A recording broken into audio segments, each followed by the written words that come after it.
O relato que vou contar aconteceu em 1995, quando eu estava frequentando uma faculdade em São Paulo.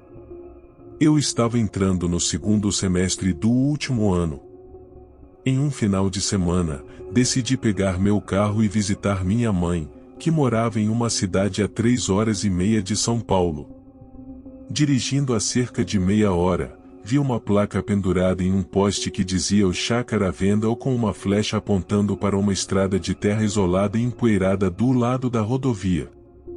Decidi parar para dar uma olhada, já que precisaria de um lugar para morar quando terminasse a faculdade e sempre gostei de morar em chácaras, já morei em uma quando morava com meus pais. Estacionei em frente a uma casa branca de 2 andares com uma varanda grande na frente. Fiquei impressionada com a beleza da casa e não notei o quanto era estranho uma casa ficar em um lugar tão isolado.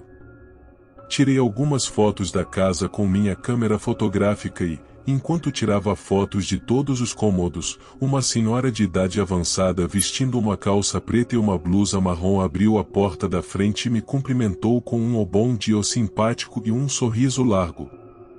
Ela mostrou-me a casa, e depois de vê-la toda, voltei para o meu carro e segui em frente. Uma semana depois, já de volta em São Paulo, fui revelar minhas fotos. Quando as peguei, me assustei ao ver que eram fotos de uma casa completamente queimada. Todos os quartos estavam negros, as paredes estavam completamente chamuscadas e só restava a estrutura de alguns móveis. Parecia que a casa tinha sido devorada pelo fogo. Fiquei chocada e confusa, então peguei as fotos, queimei todas elas e não pensei 2 vezes. No final de semana seguinte, peguei meu carro e fui ver minha mãe pela mesma estrada. O segui pela mesma estrada. Ansiosa e nervosa, dirigi devagar na rodovia, procurando a placa da Chácara à venda e a estrada empoeirada e isolada. Para minha surpresa, não encontrei nenhuma das duas. Fiquei indo e voltando naquele trecho da rodovia, mas não conseguia encontrar a estrada que havia pegado anteriormente. Desde aquele dia, não sou mais a mesma. Se alguém me disser que estou enlouquecendo, é capaz de eu acreditar. Meu psicólogo afirmou que nada daquilo aconteceu, que eu não vi a casa nem as fotos, que tudo foi imaginação minha. Talvez ele esteja certo, mas quem pode realmente dizer o que é real e o que não é? Às vezes, me arrependo de ter queimado as fotos. Talvez se eu ainda estivesse, as pessoas acreditariam em mim. Inscreva-se no canal Histórias de Terror Reais. Teremos vídeos todos os dias. Este caso ocorreu há cerca de 5 anos, no aniversário de uma amiga minha, no sítio que seus pais tinham no Rio de Janeiro. Éramos 11 pessoas no total e fomos para seu aniversário, dormindo por lá mesmo, de sábado para domingo. Os pais dela não estavam presentes. O que ocorreu foi o seguinte: tínhamos um amigo que prefiro não mencionar o nome e chamá-lo de Antônio para preservá-lo. Ele estava conosco neste dia.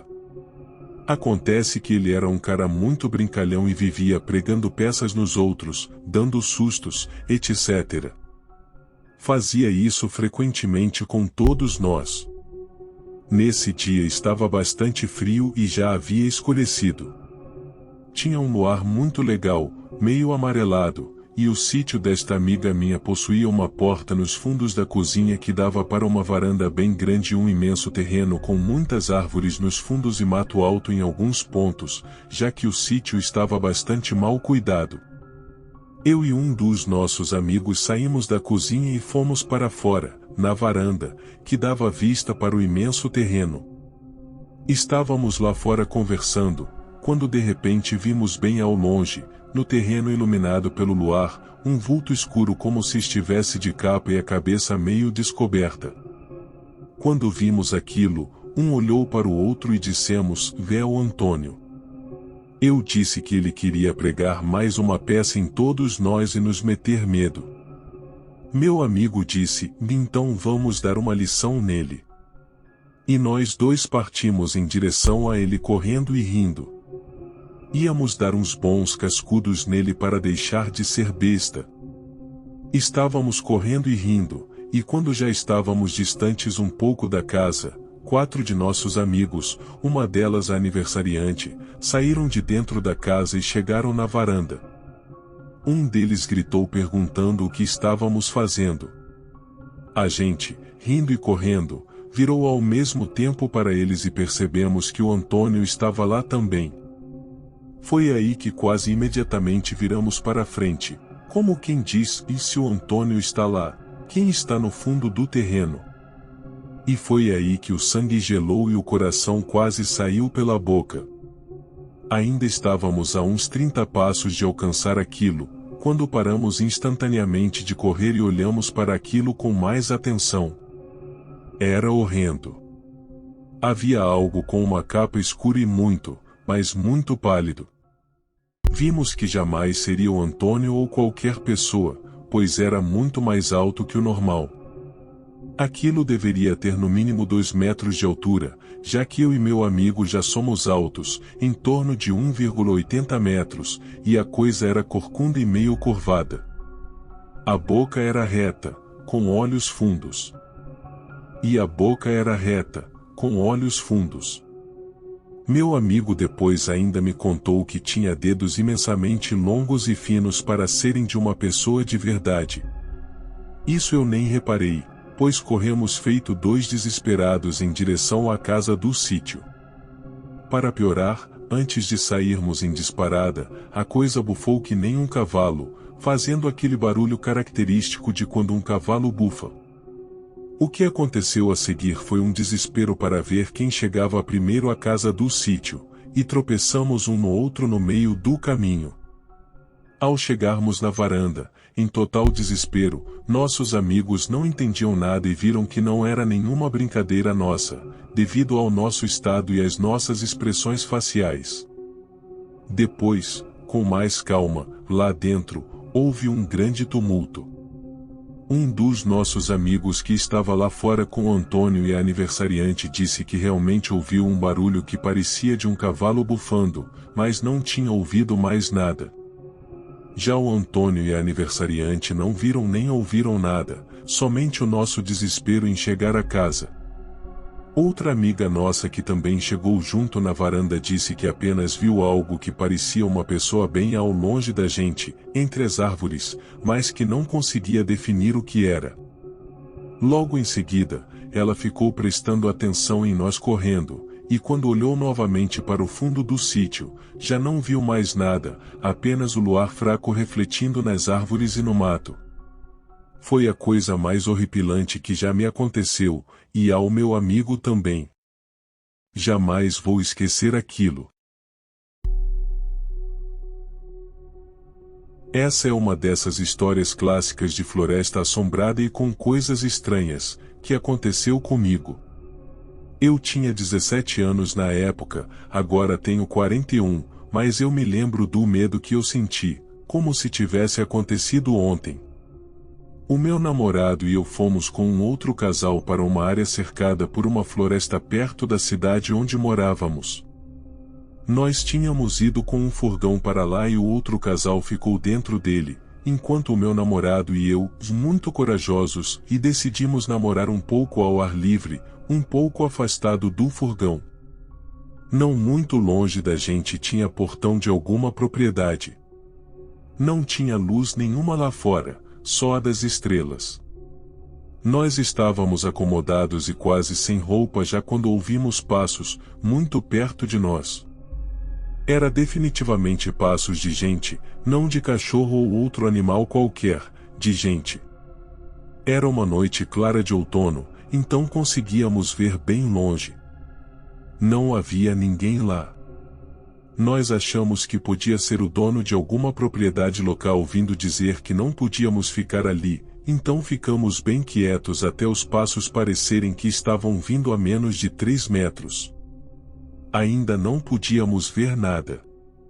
Foi quando nos levantamos e corremos feio condenados até o furgão. Nós berramos e batemos na porta por uma eternidade até que os nossos amigos só abriram a porta. Depois que entramos, falamos para apenas irmos embora. Antes de sairmos, no entanto, ouvimos uma batida na porta do furgão.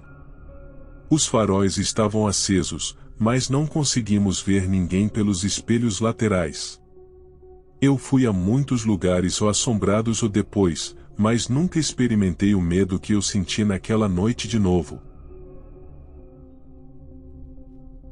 Oi, o meu nome é Nice. Essa história não aconteceu comigo, e sim com a minha mãe, no Japão. Os meus pais acreditam em fantasmas, sem sombra de dúvidas, já que eles cresceram com eles desde a infância. E, de todas as histórias deles, tem uma que é a minha favorita. A minha mãe era muito pobre e vivia em uma área rural perto de uma floresta, no Japão. Foi lá onde tudo aconteceu.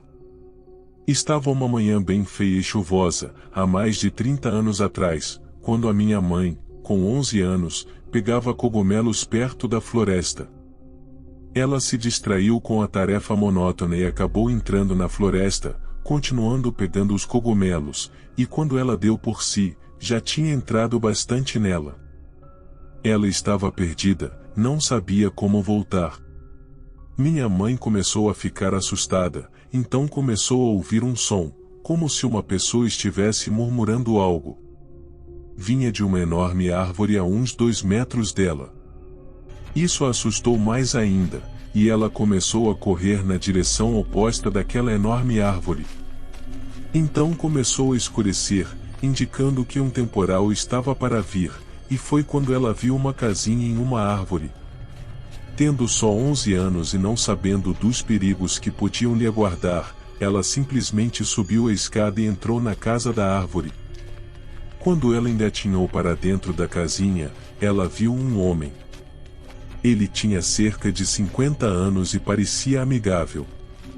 Por favor, senhor, ela pediu. Eu me perdi. O senhor poderia me mostrar a direção de volta para a vila? Ele olhou para minha mãe e falou: eu sabia que você estava vindo, criança, entre e se sente, que eu lhe contarei o seu futuro. A minha mãe fez o que ele pediu e ele olhou para a palma da mão dela. Ah, você vai ter mais do que 3 filhos, e vai ter um casamento contente e cheio de alegria, do outro lado do mundo. Ele falou. Mas agora, ele continuou, aqui está o que você tem que fazer imediatamente. Em um tom muito severo, ele falou para minha mãe seguir os passarinhos azul e preto que estavam do lado de fora da janela quebrada, e que era para ela não fazer barulho e ignorar tudo e qualquer coisa que ela encontrasse ou ouvisse pelo caminho. Ele falou que se ela fizesse isso, ela chegaria em segurança de volta à sua vila. Não olhe para cima em nenhum momento, criança, ele falou quando a minha mãe descia pelos degraus pregados na árvore. Nessa altura a minha mãe já estava muito assustada, mas ela seguiu as instruções que tinha recebido. Os 2 passarinhos foram pulando pelo chão e ela foi seguindo eles, enquanto escurecia cada vez mais. Pelo caminho ela ouviu muita coisa, árvores balançando enquanto as outras estavam quietas, o barulho alto de passos perto dela, que ficavam cada vez mais altos, e até a risada de uma garota. Mas ela continuou andando, olhando apenas os 2 passarinhos que iam pulando pelo chão à sua frente. Finalmente, depois de algum tempo, ela chegou na construção de barro e madeira queimada que ela chamava de casa. Quando ela chegou lá, ela contou tudo para minha avó sobre o que tinha acontecido. Então minha avó disse para minha mãe que aquele homem era o tataravô dela, que tinha lhe ensinado o caminho de volta. Ele tinha morrido na floresta, perto daquela árvore com a casinha. E só para acrescentar, o que ele viu para o futuro dela estava certo. A minha mãe teve 5 filhos, mora aqui no Brasil e tem um casamento muito feliz com o meu pai. E essa é a minha história de fantasma favorita.